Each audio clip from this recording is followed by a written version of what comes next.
Las dudas que achica y que agranda el próximo presidente Alberto Fernández. Sí, una semana que ha sido realmente muy ilustrativa sobre el futuro de la presidencia de Fernández, por lo menos en su primer tramo, en cuanto a su punto de arranque, que ha ido con el paso de los días mostrando cómo se ha kirchnerizado, cómo la influencia de Cristina Fernández de Kirchner salió hace ya bastante tiempo del Congreso de la Nación para instalarse en algunos de los temas centrales del momento previo a la asunción de Fernández. Por ejemplo, la formación del gabinete, por ejemplo, la preocupación principal que tiene buena parte del kirchnerismo, empezando por la propia vicepresidenta electa, que es la situación judicial de una buena parte de los funcionarios que formaron la primera fila del kirchnerismo hasta diciembre del 2015. Esta semana, como vos sabés, hubo una manifestación bastante escasa en cuanto a público, en cuanto a gente, adherentes, que se llamó Navidad sin presos políticos. Un día después, hoy, Alberto Fernández volvió con su tesis sobre que no debe haber ningún preso acusado de corrupción bajo las rejas y que todos deberían estar en libertad, porque tiene el argumento técnico, legal desde el punto de vista penal, de que todas las personas que estén con prisión preventiva pueden estar libres en tanto no sean juzgados, en tanto no hayan sido condenados, y no solo condenados, sino que tengan una sentencia firme de la, por lo menos anteúltima instancia judicial que existe en materia penal en la Argentina, que es la Cámara de Casación Penal. ¿Y cuáles son las posibilidades que veamos a Devido, a Jaime y a Vudú en las calles de la ciudad de Buenos Aires libres a partir de diciembre? No sé si libre, pero en algún caso, como por ejemplo Devido, que está por cumplir 70 años, tiene la posibilidad de pedir una prisión domiciliaria. En el caso de Vudú difícilmente pueda salir porque ya tiene una condena que fue por otra parte ratificada en la segunda instancia, pero efectivamente no está firme. La lista de presos se completa con quienes están detenidos, por ejemplo, como Barata, que era la mano derecha de Devido en el caso de los cuadernos de las coimas. Ricardo Jaime, que fue condenado junto a Schiavi en la tragedia de Once y por otros delitos de corrupción. El caso de José López, el famoso secretario de Obra Pública que revolvió los bolsos aquella noche en el convento. El caso de Luis Delía, condenado por ocupar en forma violenta una comisaría de La Boca al principio de la gestión kirchnerista. Podemos seguir la lista, se hace interminable, pero claramente la posición de Alberto Fernández en favor de la liberación de los presos políticos, aunque él no los llama presos políticos, de alguna manera... Ni tampoco dijo que fueran inocentes. Ni tampoco dijo que fueran inocentes. Alberto Fernández ha hecho dos salvedades durante toda la campaña electoral que de alguna manera uno puede decir que los ha mantenido en forma coherente también en el discurso de hoy. Alberto Fernández ha dicho que él considera que la familia presidencial de Cristina Fernández de Kirchner y sus dos hijos, Máxima y Florencia, son inocentes. Él considera que son inocentes. No dice lo mismo del resto de los funcionarios judiciales que están con problemas, procesados, detenidos, etc. A ellos los defiende diciendo que deberían estar en libertad. Tampoco nadie le preguntó, ni él lo dijo, cuál debería ser el estatus judicial que debería tener un delincuente común. Porque si se siguiera estrictamente la idea de que solo los presos o los condenados con sentencia firme deben estar detenidos. Sí, se aplica a miles de habría personas. Miles, como sucedió en Brasil. Como sucedió en Brasil. Decenas de miles de delincuentes comunes que estarían liberados automáticamente en la Argentina. Es raro que solo para una porción, la porción política de los sospechados y procesados, investigados por la justicia, Alberto Fernández se dedique tan vehementemente. ¿Por qué lo hace? Tiene, creo, una explicación política doble. Por un lado, porque son sus partidarios. Dos, porque este es el momento de mayor poder, el del presidente que está a punto de comenzar su gestión. ¿Del mayor poder de Alberto o del mayor poder de Cristina? Del mayor poder de Alberto y también del mayor poder de Cristina, aunque claramente el resultado electoral fue mucho menos expresivo y como para sentar las bases de una hegemonía que convierta en indiscutible cualquier decisión política que se tome. Hay un 40% del electorado que sigue con bastante atención la idea de la eventual reposición de la impunidad en la Argentina que no solo alcanzaría naturalmente al poder político, sino también hay en esto un convidado central, que es, por supuesto, el Poder Judicial. Porque lo que falta, el correlato, es que la presión política que el kirchnerismo, a través de Fernández y otras primeras figuras del kirchnerismo, están descargando, tenga un correlato, una respuesta afirmativa por parte del Poder Judicial. Hay algunos signos, algunas indicaciones, por ahora, de alguna manera relativamente embrionarias, en el sentido de que esa presión va a surtir efecto. Los antecedentes históricos en la Argentina hablan de un alineamiento casi automático entre el Poder Judicial y el poder político de turno. Este es uno de los datos políticos de la semana. El otro dato político de la semana es la confirmación de que el gabinete de Alberto Fernández tendrá como protagonistas centrales a funcionarios puestos por Cristina Kirchner. Se borró hace ya tiempo, la semana pasada ya había un indicio bastante concreto, pero ahora ya es contundente, en el sentido de que se borró la idea, te decía, de que en el Congreso iba a reinar Cristina y su hijo Máximo, y que el Poder Ejecutivo iba a ser un escenario absoluto para el ejercicio de la presidencia de Alberto Fernández. El gabinete que se está constituyendo tiene ya figuras designadas que forman parte del elenco central del kirchnerismo y están ocupando cargos decisivos en la estructura presidencial, en el gabinete presidencial de Alberto. Ahora, en este gabinete que tiene tintes casi netamente kirchneristas, fueron desplazados Massa, un elemento central de la victoria de la fórmula Fernández en octubre, y por el otro lado los gobernadores. Bueno, son dos aliados centrales. ¿Cómo van a reaccionar? Los gobernadores por ahora han guardado silencio, han asumido que deben replegar su poder en el Senado al aceptar que no haya dos bloques, sino solamente un bloque comandado por un hombre de Gildo Infran, me refiero al senador Mayans, que era, digamos, el más kirchnerista de los peronistas. Claramente, por ahora no han manifestado ningún descontento, al menos públicamente. Los gobernadores son en general, Inés, gente de paciencia y verán terminar esta partida y verán cómo reaccionan en lo inmediato. Lo concreto, para hacer un repaso muy rápido, es que hay varios funcionarios del elenco de Alberto Fernández que han sido puestos por Cristina en cargos importantes.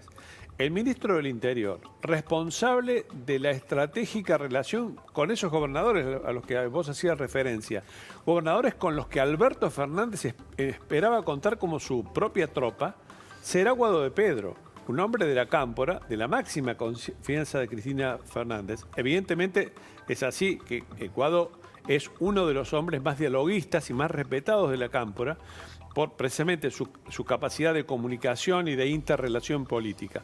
Pero si alguien se va a enterar primero de lo que está tratando Alberto Fernández con los gobernadores, será Guado de Pedro, porque será el interlocutor natural con esos hombres del interior de la Argentina. Hay otras tres designaciones en cargos muy importantes, estratégicos, aunque no sean ministerios. El control de la Procuración General de la Nación. Esto es el jefe de los abogados.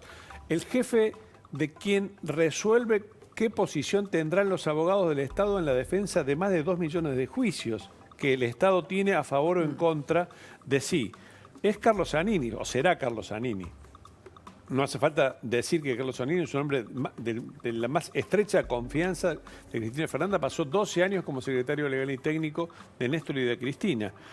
Banoli, expresidente del Banco Central, controlará la principal caja de financiamiento político que tiene el Estado hoy por hoy, la ANSES.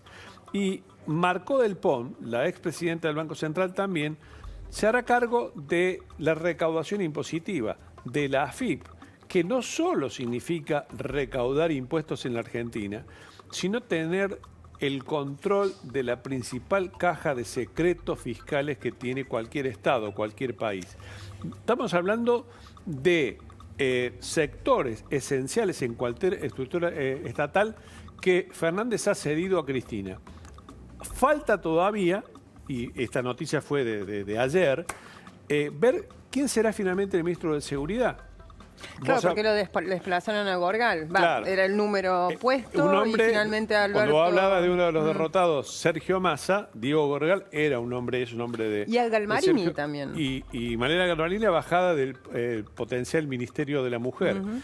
Te decía lo de Gorgal, que es significativo, porque ahí se comenzó a rumorar la presencia de gente que formó parte del poco transparente esquema de inteligencia que tuvo el kirchnerismo en sus años finales. Un funcionario de esa área podría terminar aterrizando en el Ministerio de Seguridad. En el caso de... ¿Tiene nombre ese funcionario? En principio relacionado a uno de los jefes de la ex-IDE, Mena.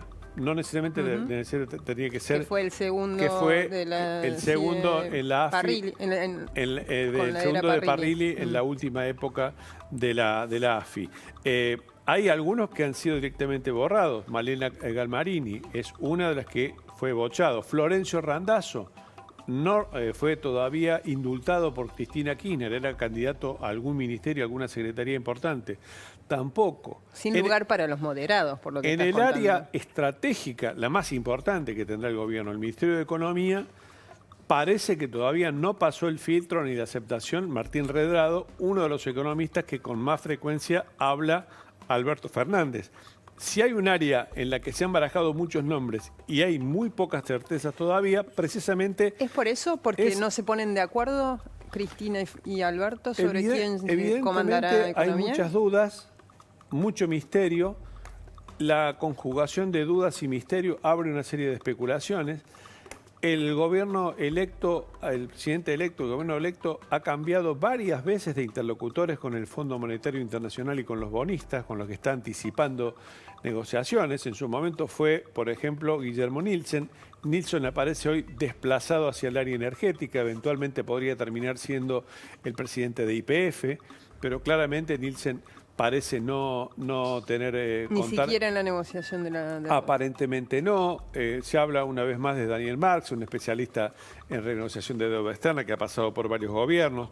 Cobró fuerza a mitad de esta semana Martín Guzmán, un economista de Columbia, que sin embargo al final de esta semana parece haber perdido potencia en términos de poder ser el ministro de Finanzas, el negociador, el ministro de Hacienda, el negociador que podría llevar adelante la estratégica negociación con el fondo, sobre el que, para terminar, Inés, yo quería mencionar un par de detalles que Fernández dio esta semana que me parecen muy significativos, que hablan de una negociación en marcha. Fernández dijo dos cosas esta semana sobre el tema de la deuda. Dijo que no iban a tomar los 11.000 millones que quedan pendientes del Fondo Monetario Internacional. En realidad, el Fondo Monetario ya de alguna manera había desistido de seguir prestándole a la Argentina el total del crédito de más de 50.000 millones que le otorgó a Macri. De manera que eso también habla de un entendimiento en el sentido de, bueno, no le voy a tomar esta plata porque en realidad el fondo no la iba a prestar. Esa por un lado. Lo más importante lo dijo ayer en la Unión Industrial, cuando habló de algo que es central para el fondo. Dijo, yo no voy a pedir quita. El fondo no acepta quita. No hay ningún antecedente de acuerdos con el Fondo Monetario Internacional y que el fondo haya aceptado una quita de capital del crédito que prestó. Y dijo otra cosa, igualmente significativa. Dijo, vamos a pagar cuando la economía crezca. Esto quiere decir, vamos a tratar de reprogramar los pagos con el fondo. ¿Qué es viable? Sí, es viable. Lo que no es viable... Es viable. Al cabo, no, bueno, sí. Es viable al cabo de una negociación. Al cabo de una negociación que el fondo es el primero en saber que es ineludible con la Argentina, porque la Argentina no está en condiciones de pagar. Pero no es viable en términos de la negociación con los bonistas. ¿Por qué? Porque los bonistas difícilmente vayan a aceptar una negociación en los mismos términos que el fondo. Sin embargo, tendrán muy en cuenta que el fondo pueda haber arreglado con la Argentina y eso le dará a la Argentina una mejor carta de presentación. Ahora, ¿qué le pedirán a los bonistas desde la Argentina? Algo muy diferente a lo del fondo. Sí, ¿qué? Probablemente le pidan una quita. ¿De cuán grande? No se sabe. Entregando otro bono que a su vez reprogramara los pagos.